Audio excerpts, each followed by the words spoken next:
Oke, Bang Ahmad Saroni, ini semakin menarik nih obrolan kita ya. Dan saya tuh kan tahu banget ya kerasnya Priok itu seperti apa. Karena dulu saya sempat lah lumayan berapa tahun di daerah Pelumpang gitu. Nah, proses berikutnya itu apa, Bang? Jadi supir ceritanya. Supir Pribadi, supir ada salah satu bos kecil. Nah, saya beranjak nyupirin orangnya. Waktu itu tahun 97 98. Ya. Terakhir waktu ada kerusuhan yang 98. 98. 98. Nah, nggak lama karena saya ribut sama om saya nggak boleh kerja lagi sama tuh Bos, supir. oke. Menjadi supir, saya keluar. Saya mencoba kerja ke jadi passenger ABK di Miami, Florida. Oke. Jadi 6 bulan di sana. Kalau dibilang ada orang kerja kuli di pelabuhan, di kapal itu kerja lebih 3 kali lipat dari kuli pelabuhan. Oke, luar biasa. Jadi ya. alhamdulillah proses itu berlanjut menjadi supir, menjadi pekerja di Kapal. imigran di kapal. Iya. 6 bulan saya kabur dengan alasan bahwa orang tua lah sakit lah segala macam. Akhirnya saya kabur ke Atlanta. Oke. Nah dari Miami ke Atlanta saya naik Greyhound dengan uang yang memang saya punya aja. Iya, iya.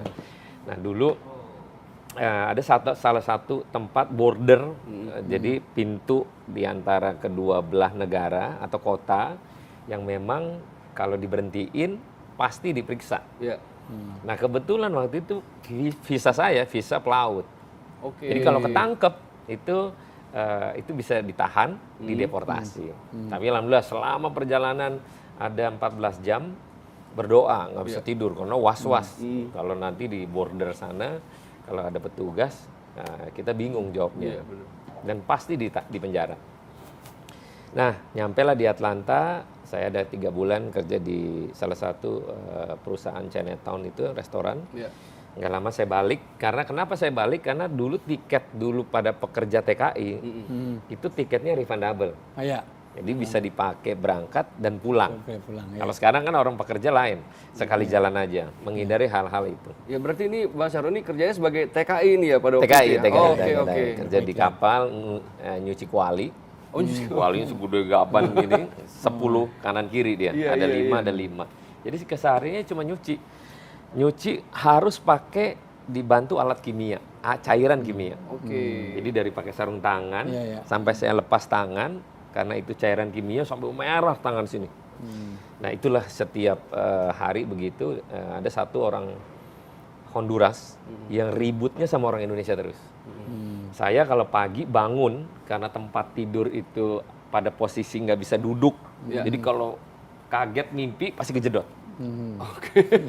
Berarti Itu dekat banget ya. kepalanya, oh ya, aduh. Jadi luar biasa.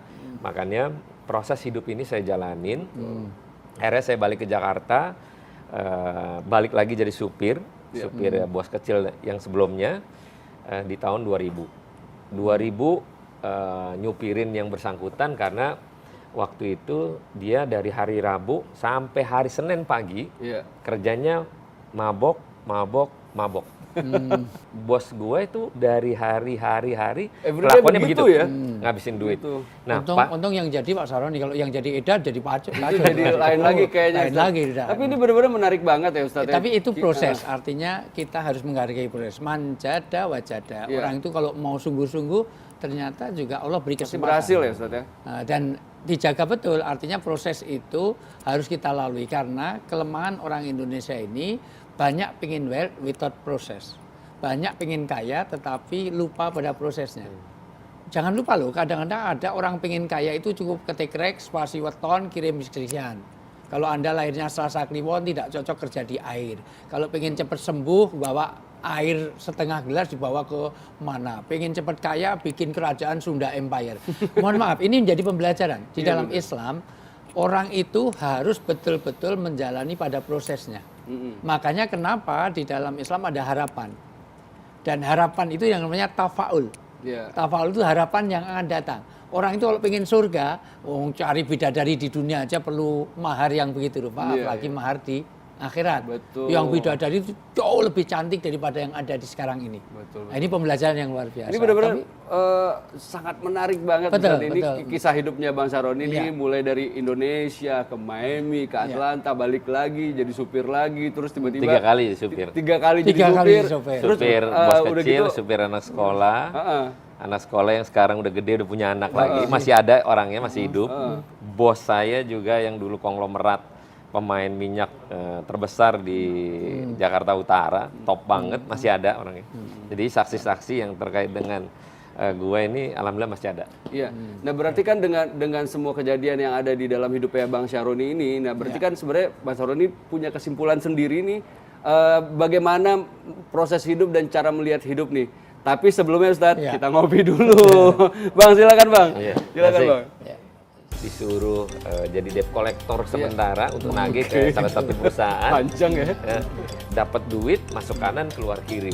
Tidak ada berkah di situ dan ketemulah salah satu guru ngaji untuk menyampaikan untuk belajar memberikan sedekah sedikit.